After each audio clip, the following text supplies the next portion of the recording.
जय श्री कृष्ण मित्रों, जय जय श्री सीताराम। आइए देखते हैं सुमित ज्ञान यूट्यूब चैनल में। स्वागत है सभी दर्शकों का हमारे सुमित ज्ञान यूट्यूब चैनल में। आज आप लोगों के समक्ष में मैं ये बताने के लिए जा रहा हूं, संगति का असर। कहते संगत का असर क्या होता है। संगत वो चीज होती है, सत सुधरे सत संगत पाई। सत्संग का मतलब होता है सत माने ईश्वर, संग माने जुड़ना। संगत हमेशा अच्छी करना चाहिए। जैसी संगत आप करोगे वैसी आपकी रंगत हो जाएगी। दोस्तों, एक बार एक राजा शिकार के उद्देश्य से अपने काफिले के साथ किसी जंगल से गुजर रहा था। दूर तक शिकार नजर नहीं आ रहा था। वे धीरे धीरे घनघोर जंगल में प्रवेश करते गए।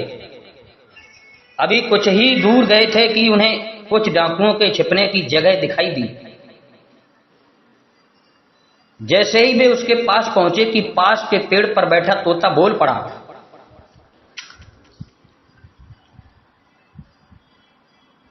तोता बोल पड़ा, पकड़ो पकड़ो, एक राजा आ रहा है, इसके पास बहुत सारा सामान है, लूटो लूटो, जल्दी आओ जल्दी आओ।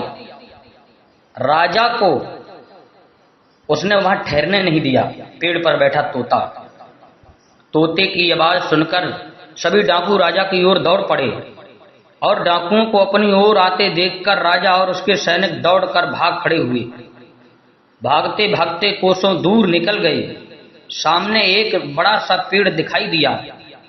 कुछ देर सस्ताने के लिए उस पेड़ के पास चले गए। जैसे ही पेड़ के पास पहुंचे कि उस पेड़ पर बैठा तोता बोल पड़ा, आओ राजन, हमारे साधु महात्मा की कुटिया में आपका स्वागत है। अंदर आइए, पानी पीजिए और विश्राम कर लीजिए। तोते की इस बात को सुनकर राजा हैरत में पड़ गया और सोचने लगा कि एक ही जाति के दो प्राणियों का व्यवहार इतना अलग अलग कैसे हो सकता है। राजा को कुछ समझ नहीं आ रहा था। वह तोते की बात मानकर अंदर साधु की कुटिया की ओर चला गया। साधु महात्मा को प्रणाम कर उनके समीप बैठ गया और अपनी सारी कहानी सुनाई। और फिर धीरे से पूछा, ऋषवर, इन दोनों तोतों के व्यवहार में आखिर इतना अंतर क्यों है। साधु महात्मा धैर्य से सारी बातें सुनी और बोले, ये कुछ नहीं राजन, बस संगति का असर है। डाकुओं के साथ रहकर तोता भी डाकुओं की तरह व्यवहार करने लगा है और उनकी ही भाषा बोलने लगा है। अर्थात जो जिस वातावरण में रहता है वह वैसा ही बन जाता है। कहने का तात्पर्य यह है कि मूर्ख भी विद्वानों के साथ रहकर विद्वान बन जाता है, और अगर विद्वान भी मूर्खों की संगत में रहता है तो उसके अंदर भी मूर्खता आ जाती है। इसलिए हमें संगति सोच समझकर करनी चाहिए और संगत हमेशा अच्छी करनी चाहिए। जैसी हम संगत में बैठते हैं वैसा ही हमारा रंग आ जाता है। संगत का बहुत बड़ा महत्व होता है दोस्तों। इसलिए हमेशा हमें अच्छी संगत करनी चाहिए, संतों की संगत करनी चाहिए। वैसे संत विद्वानों का कहना तो ये है कि जो हमारा मन होता है, मन संसार के विषयों में भटकता रहता है।